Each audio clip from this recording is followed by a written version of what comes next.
जय हिंद स्टूडेंट्स, मैं अनुज कौशिक आपका फिर वेलकम करता हूं आपके अपने प्लेटफॉर्म पराक्रम ग्रेड एम में।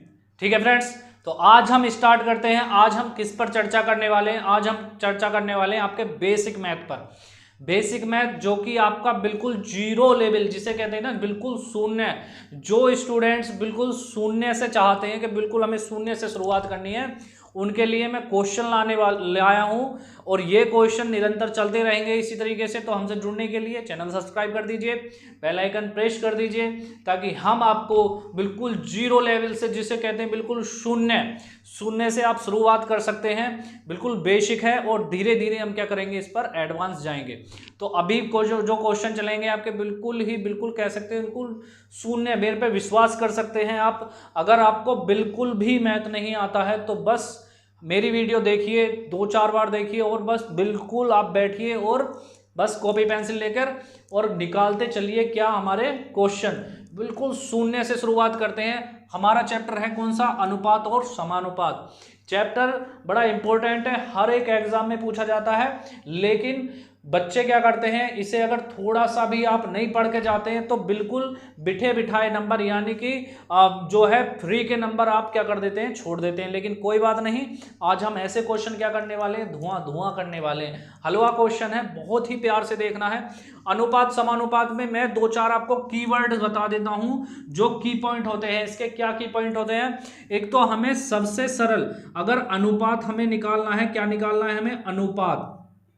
अनुपात जो होता है तो सरलतम से भिन्न का किसका होता है? भिन्न या संख्या का, भिन्न या कह सकते हैं किसका? संख्या का सबसे सरलतम रूप, सबसे सरलतम रूप होता है। क्या होता है? सबसे सरलतम रूप होता है। बहुत बढ़िया बात बता दी है मैंने आपको। ये ऐसा नहीं है कि ये मैंने लिख दिया, इसमें बहुत ही ज़्यादा क्या है, इंपॉर्टेंट चीज आएंगी, इसके आगे ऊपर क्वेश्चन होंगे। और दूसरा हमें क्या याद रखना है कि मान लिया कि जैसे मैंने 20 बटे क्या ले लिया, अपने को 20 बटे मैंने 30 ले लिया। अब इसका मुझे अनुपात निकालना है। तो जैसे मैंने बोला कि भिन्न या संख्या का क्या होता है? सबसे सरलतम रूप होता है। तो हमें ये देखना, ये दोनों संख्याएं किससे कट जाती हैं, किससे पूर्ण विभाजित होती हैं, डिविजिबल किससे हैं। तो ये संख्या हम देख रहे हैं कितने किससे डिविजिबल है? 10 से डिविजिबल है। किससे डिविजिबल है? 10 से। तो जब हम 10 से इसको भाग देंगे तो कितनी बार जाएगा? 2 बार जाएगा। और 10 से इसको भाग देंगे तो कितनी बार जाएगा? 3 बार जाएगा। तो हम इसको क्या लिख सकते हैं? 2:3। क्या लिख सकते हैं हम यहाँ पर इसे? 2:3। यानी कि जब संख्याएं ए अनुपात बी की फॉर्म में आ जाएं, किसमें? ए अनुपात बी की फॉर्म में, यानी कि ए और बी यहाँ पर क्या हो जाने वाला है? ए और बी यहाँ पे हो जाने वाला सह अभाज्य संख्याएं। क्या हो जाने वाली है? सहभाज्य संख्याएं। क्या हो जाने वाले? सहभाज्य संख्याएं। इंग्लिश में हम इसे बोल देंगे को प्राइम नंबर। क्या बोलेंगे? को प्राइम नंबर। क्या बोलेंगे? को प्राइम नंबर। बहुत बढ़िया बात बताई है मैंने आपको। इस बात को ध्यान रखना है हमें कि जब जो है संख्याएं जो है बिल्कुल टूट जाएं, उसके बाद उनका कोई टूटना संभव ना हो, तो वहां जाके किस में बदल जाती है? अनुपात में। अब मैं तुम्हें एक बात और बताता हूं। क्या बात?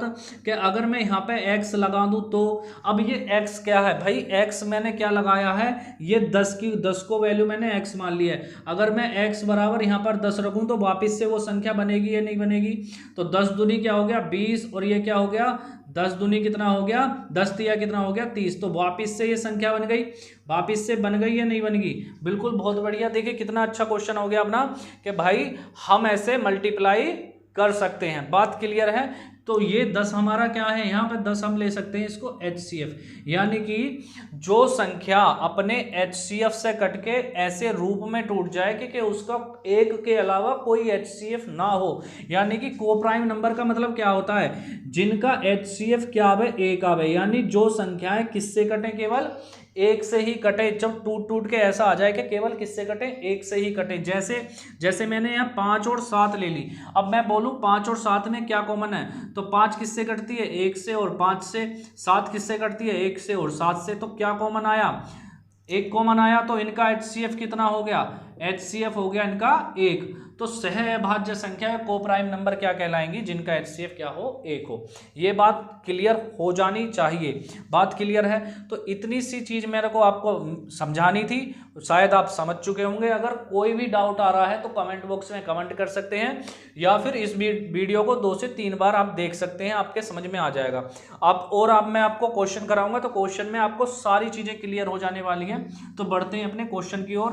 नोट कर लीजिए या स्क्रीनशॉट ले सकते हैं आप। तो क्वेश्चन है हमारा क्या, क्वेश्चन हमारा क्या हो जाने वाला है, क्वेश्चन है हमारा कि भाई the ratio of 3 numbers is 5:3:7 if the sum of 3 numbers is 270 then find the largest number. क्या कह रहा है, 3 संख्याओं में 5:3:7 का अनुपात है, यदि तीनों संख्याओं का योग, इस पे बहुत ध्यान देना है, कितना है 270 हो तो सबसे बड़ी संख्या बताइए। बहुत आराम से हो जाएगा, 5:3:7। बात क्लियर है? अब मैंने आपको क्या बताया, मैंने आपको बताया था यहाँ पर हम क्या ले सकते हैं, x ले सकते हैं, लेकिन मैं आपको x से नहीं बताने वाला, क्योंकि आप बोलेंगे कि सर ने क्या बता दिया, हमें x से बता दिया, ये क्या, ये बच्चों वाले क्वेश्चन है और फिर भी क्या लगाने वाले हैं हम, x लगाने वाले नहीं, हम x नहीं लगवाने वाले। हम बताएंगे आपको, जैसे इसने बोला, क्या बोला, योग 3 संख्याओं का अनुपात इतना है और योग कितना है 270। कुछ नहीं करना, अगर योग बोला है तो तीनों को क्या कर देना है, जोड़ देना है, 7 3 10 10 5 15। तो 15 यूनिट किसके बराबर है, इसको यूनिट। एक बात और रखना है कि एक चीज याद रखनी है कि जिस चीज की यूनिट दी गई है, जैसे 270 क्या दिया गया है, योग, तो ये जो रेशियो है, रेशियो को भी क्या करना है, योग में बदलना है। अगर यहाँ पर गुणा दी गई होती, ठीक है, गुणा दी गई होती तो रेशियो में भी क्या करते, गुणा करते। अगर यहाँ पे किन्हीं 2 रेशियो का मान लिया कि 5 और 2 का कह देते कि भाई प्रथम संख्या और दूसरी संख्या का जो अंतर है वो है 270, तो यूनिट में से घटा देते, 5 में से 3 घटा देते तो 2 यूनिट किसके बराबर आ जाती, 270 के। तो जिस तरीके से क्वेश्चन में दे रखा है, योग दे रखा है, तो यूनिट का क्या कर देंगे, योग कर देंगे। किसके बराबर है, 270 के बराबर। कुछ नहीं करना, पूछा है सबसे बड़ी संख्या बताइए, तो सबसे बड़ी संख्या जब इसने बोला है कि सबसे बड़ी संख्या, अब जो यूनिट में जो रेशियो में बड़ी संख्या होगी वही क्या होगी, सबसे बड़ी संख्या होगी। तो सबसे बड़ी संख्या कौन सी है, 7।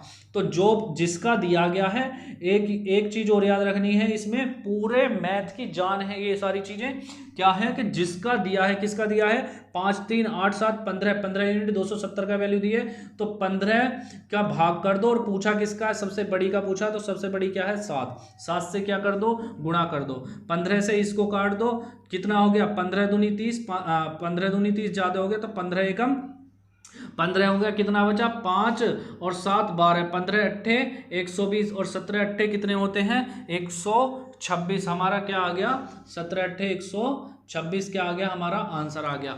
बढ़ते हैं अपने अगले क्वेश्चन पर।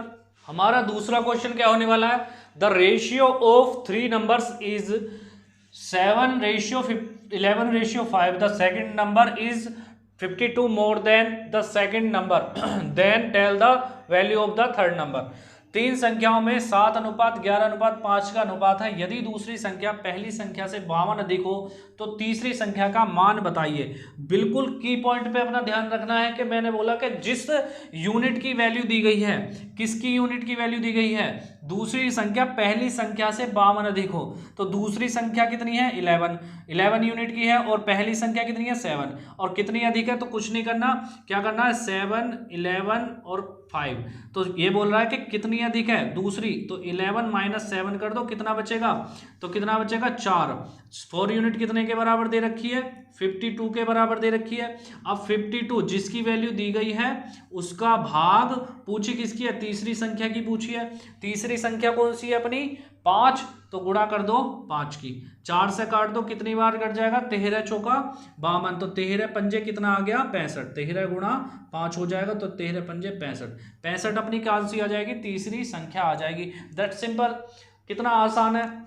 तो अगली वीडियो देखने के लिए जो है सब्सक्राइब कर दीजिए चैनल। इसी तरीके से बेसिक आपका क्लियर कर देंगे हम आपका, हमारे साथ जुड़े रहिए, और ठीक है ना। तो हम हर एक एग्जाम में आपकी मदद करने वाले हैं। तो चलिए फिर अपनी अगली वीडियो में मिलते हैं। आज के लिए जय हिंद।